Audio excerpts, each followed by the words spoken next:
ಎಲ್ಲರಿಗೂ ನಮಸ್ಕಾರ. My food and spirituality ಚಾನಲ್ಗೆ ಸ್ವಾಗತ ಸ್ನೇಹಿತರೆ.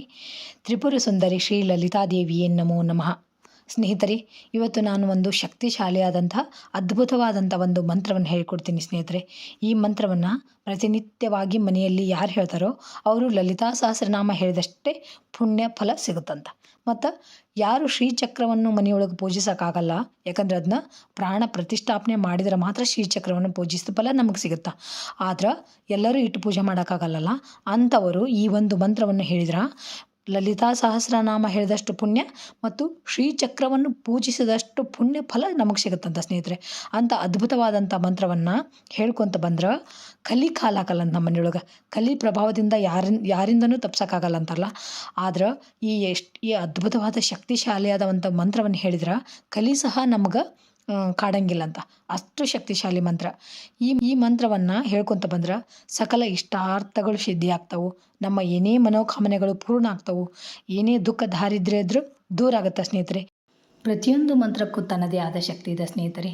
ಮನುಷ್ಯನ ಜೀವನದ ಕಷ್ಟಗಳು, ದುಃಖ ಮತ್ತು ಕರ್ಮದ ಬಂಧನಗಳೆಂಬ ಸಂಸಾರ ಸಾಗರದಿಂದ ನಮ್ಮನ್ನು ಸುರಕ್ಷಿತವಾಗಿ ದಡ ಸೇರಿಸುವ ದಿವ್ಯ ಮಂತ್ರವೇ ಈ ಒಂದು ಶ್ರೀಚಕ್ರ ಮಂತ್ರ. ಇಂಥ ಅದ್ಭುತವಾದ ಒಂದು ಮಂತ್ರವನ್ನು ಪ್ರತಿನಿತ್ಯವಾಗಿ ಬೆಳಗ್ಗೆ ಕೇವಲ 5 ನಿಮಿಷ ಈ ಒಂದು ಮಂತ್ರವನ್ನು ಪಠಿಸಿರಿ. ನಿಮ್ಮ ದಿನವನ್ನು ಅದ್ಭುತ ಸಕಾರಾತ್ಮಕ ಶಕ್ತಿಯೊಂದಿಗೆ ಆರಂಭಿಸಿರಿ ಅಂತ ಹೇಳ್ತೀನಿ. ಆದರೆ ಈ ಒಂದು ಮಂತ್ರವನ್ನು ಬೆಳಗ್ಗೆನೇ ಹೇಳ್ಕೊರಿ, ಯಾಕಂದ್ರೆ ನಾನು ಕೆಲವೊಂದು ಮಂತ್ರಗಳನ್ನು ಸ್ತೋತ್ರಗಳನ್ನು ಸಾಯಂಕಾಲ ಹೇಳ್ಕೊರಿ, ಕೈಕಾಲು ಮುಖ ತೊಳ್ಕೊಂಡು ದೀಪ ಹಚ್ಚಿದ ನಂತರ ಅಂತ ಹೇಳ್ತೀನಿಲ್ಲ. ಆದರೆ ಇದು ಬಹಳ ಶಕ್ತಿಯುತವಾಗಿರುವಂಥ ಮಂತ್ರ, ಶಕ್ತಿ ಇರುವಂಥ ಮಂತ್ರ. ಹಾಗಾಗಿ ತಪ್ಪದೆ ಎಲ್ಲರೂ ಇದನ್ನು ಸ್ನಾನ ಆದ ತಕ್ಷಣ ಬೆಳಗ್ಗೆನೇ 9 ಬಾರಿ ಹೇಳ್ಕೊಂಡು ಬಿಟ್ರಂದ್ರೆ ಆ ತಾಯಿ ಅನುಗ್ರಹ ಆಗುತ್ತೆ. ಈಗ ಮುಂದೆ ಬರುವಂಥ ಒಂದು ಅಧಿಕ ಮಾಸ ಬರಕುಂತೈತಿ. ಒಂದಿನ ಸಂಕಲ್ಪಪೂರ್ವಕವಾಗಿ ನಾನು ಇವತ್ತಿನಿಂದ, ಈಗ ಅಧಿಕ ಮಾಸ ಸ್ಟಾರ್ಟ್ ಆಗುತ್ತೆ 17ನೇ ತಾರೀಕಿಗೆ ಭಾನುವಾರ, ಅವತ್ತು ಸಂಕಲ್ಪ ಮಾಡ್ಕೊರಿ, ತಾಯಿ ಇವತ್ತಿನಿಂದ ನಾನು ತಪ್ಪದೇ ಈ ಒಂದು ಶ್ರೀಚಕ್ರಂ ಮಂತ್ರವನ್ನು 9 ಬಾರಿ ಹೇಳ್ತೀನಿ, ನನ್ನ ಸಂಕಷ್ಟಗಳನ್ನೆಲ್ಲ ದೂರ ಮಾಡಿರಿ ಅಂತ ಒಂದು ಸಂಕಲ್ಪ ಮಾಡಿಕೊಂಡು ಪ್ರತಿನಿತ್ಯವಾಗಿ ಹೇಳ್ಕೊತ ಬರ್ರಿ. ಈ ಅಧಿಕ ಮಾಸ ಮುಗಿಯೋದ್ರೊಳಗನ ನಿಮ್ಮ ಇಷ್ಟಾರ್ಥ ಸಿದ್ಧಿ ಆಗುತ್ತೆ ಸ್ನೇಹಿತರೆ. ನೋಡ್ರಿ ಬರ್ರಿ, ಮಂತ್ರ ಯಾವ ಥರ ಐತೆ ಅಂತ ನೋಡಿಕೊಂಡು ನೀವು ಸ್ಕ್ರೀನ್ಶಾಟ್ ಹೊಡೆದಿಟ್ಕೊಂಡು ಮನೆಯೊಳಗೆ ಪ್ರತಿನಿತ್ಯವಾಗಿ ಹೇಳ್ಕೊರಿ ಸ್ನೇಹಿತರೆ.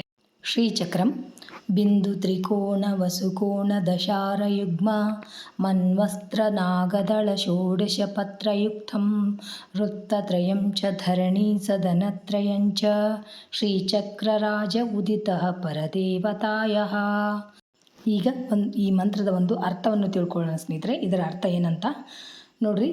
ಈ ಶ್ಲೋಕದಲ್ಲಿ ವಿವರಣೆ ಶ್ರೀಚಕ್ರದ ಘಟಕಗಳನ್ನು ಸೂಚಿಸ್ತೈತೆ ಅಂತ. ಅವು ಏನಂದ್ರೆ ಬಿಂದು, ತ್ರಿಕೋನ, ಅಷ್ಟಕೋನ, ದಶಕೋನಗಳ 2 ಸಂಖ್ಯೆಗಳು, ಚತುರ್ದಶ ಕೋನ, ದಶದಳ, ಷೋಡಶದಳ, 3 ರೇಖಾಗಳು ಅಥವಾ ಗೋಪುರಗಳು, 3 ಭೂಪುರಗಳು, ಇಷ್ಟೆಲ್ಲ ಬರ್ತಂತ. ಇವು ಶ್ರೀಚಕ್ರದ ವಿಷಯಗಳನ್ನು ರೂಪಿಸ್ತಾವಂತ ಮತ್ತು ದೇವಿಯ ವಾಸಸ್ಥಾನವನ್ನು ರೂಪಿಸ್ತಾವಂತ. ಅವರನ್ನು ಪರಾಶಕ್ತಿ ಅಂದರೆ ಶ್ಲೋಕಗಳೊಳಗೆ ಅವ್ರಿಗೆ ಪರಾಶಕ್ತಿ ಅಂತಾರೆ. ಬ್ರಹ್ಮನ್ ಅಥವಾ ಸತ್ಯಂ ಅಥವಾ ತುರಿಯಂ ಅಥವಾ ಬೋಧ ಉಪನಿಷತ್ತುಗಳಲ್ಲಿ ಉತ್ತಮ ಪುರುಷ ಅಂದರೆ ಭಗವದ್ಗೀತೆಯಲ್ಲಿ ಅಂತಾರಂತ, ಮತ್ತು ತ್ರಿಪುರ ಸುಂದರಿ ಎಂದು ಕರೀತಾರಂತ. ನೋಡಿದ್ರಲ್ಲ ಮಂತ್ರ ಮತ್ತು ಮಂತ್ರದ ಅರ್ಥವನ್ನು. ತಪ್ಪದೆ ನೀವು ಎಲ್ಲರೂ ಪ್ರತಿನಿತ್ಯವಾಗಿ 9 ಬಾರಿ ಹೇಳ್ಕೊಂಡು ಆ ತಾಯಿ ಅನುಗ್ರಹಕ್ಕೆ ಪಾತ್ರರಾಗ್ರಿ ಸ್ನೇಹಿತರೆ. ಈ ವಿಡಿಯೋ ನಿಮ್ಗೆ ಇಷ್ಟ ಆಗಿದ್ರೆ ಲೈಕ್ ಮಾಡೋದು ಮರಿಬೇಡ್ರಿ. ನಿಮ್ಮ ಮತ್ತು ಫ್ರೆಂಡ್ಸ್, ನಿಮ್ಮ ಗ್ರೂಪಿಗೆ ಎಲ್ಲರಿಗೂ ಇದನ್ನೊಂದು ಶೇರ್ ಮಾಡಿರಿ ಅಂತ ಹೇಳ್ತಾ, ಥ್ಯಾಂಕ್ಸ್ ಫಾರ್ ವಾಚಿಂಗ್. ಎಲ್ಲರಿಗೂ ನಮಸ್ಕಾರ. ಜೈ ಶ್ರೀ ಕೃಷ್ಣ ಸ್ನೇಹಿತರೆ. ಮತ್ತು ಇನ್ನೊಂದು ವಿಡಿಯೋದೊಳಗೆ ಭೇಟಿಯಾಗೋಣ ಅಂತ.